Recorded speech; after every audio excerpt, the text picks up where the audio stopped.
Questions result in points. Points add up to scores. Scores outline risk. Risk determines level of supervision.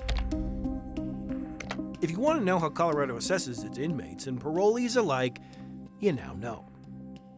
If we get it wrong, people's lives are at stake. Brian Levin says errors should not go unchecked. Having an assessment that's inaccurate is maybe more dangerous than not doing an assessment at all. You ought to know. Years ago, he helped design the very system Colorado's Department of Corrections uses today, a system he likens to a doctor's decision in a hospital. It sets up every other interaction and intervention within our system. And so if we get the wrong assessment, we're doing the wrong surgery. Wrong surgery, wrong scores, wrong outcomes. The correctional equivalent of medical malpractice. And we've seen multiple errors on multiple assessments of offenders who went on to reoffend in violent ways. Hi, everybody. So I might be one of the only people in the world who actually enjoys public speaking. Who's Morgan? She was a great daughter and amazing lawyer. Morgan Hamrik was a magnet, She would make people feel special. pulling others in, the force unseen yet obvious. I think that she impacted so many other people's lives that her loss was not ours only. Her parents know last year's story well. Man on parole ran a red light and hit Morgan's car at a speed no less than 60. I'll always have anger towards him. I want to forgive him, but it's hard to forgive someone who just doesn't care. A month before the crash, Mitchell Nyberg missed a required drug test. 2 weeks before the crash, he missed another. Hours before the crash, his parole officer warned him not to miss any more. Right after the crash, Nyberg told a paramedic he was a meth user. Syringes were found in and out of his car. I was super confused. I didn't understand how somebody that was on parole could get access to a car, drive it without a license, high on meth, and be able to kill her while he was under supervision. Under supervision, yes, just not a lot, considering the state considered Nyberg just a moderate risk to reoffend. 9 News Investigates discovered errors in his assessment scores date back to his time in prison. In 2018, for example, his assessment correctly stated past problems with health due to drug use and past gang affiliation, 2 points. The next year, the answers changed. No on both, no points. We've seen variations of this story repeatedly.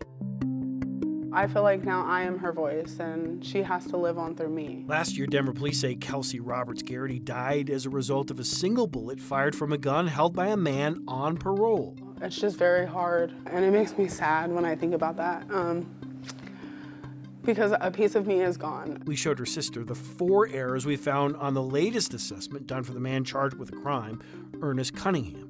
2023, age first began regularly using alcohol under the age of 17, 1 point. 2024, 17 or older, no points. That shouldn't change. Yeah, it should have never changed.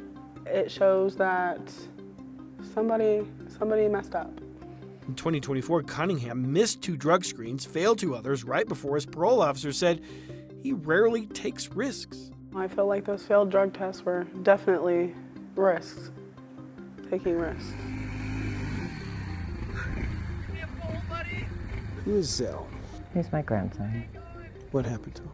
Zillian Harness He was murdered. talked to her grandson on the phone hours before he died. Zillian was my hope,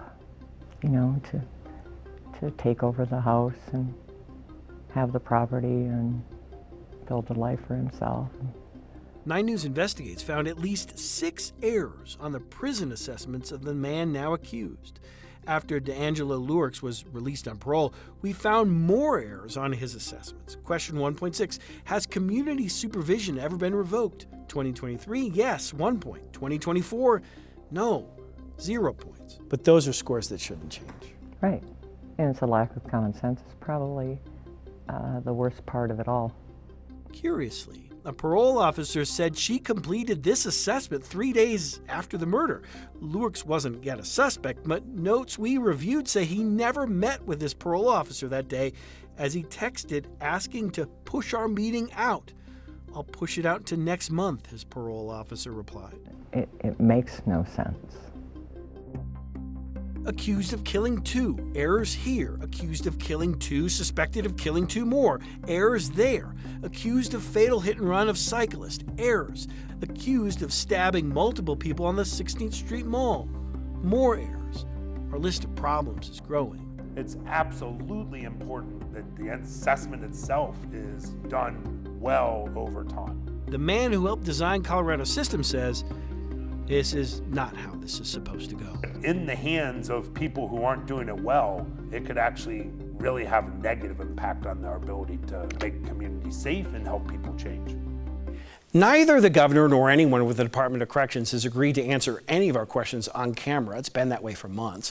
The Department of Corrections will tell us in writing, at least, that it made a series of errors on all of the assessments that were outlined in our investigation tonight. In addition, it says that it's going to expand the auditing process of everyone still on parole, all of those assessments. That's going to take some time to get to the bottom of, and as a result, we still don't know how many assessments were done incorrectly. Because of that, we're going to stay on the story. Chris Vanderveen, 9 News.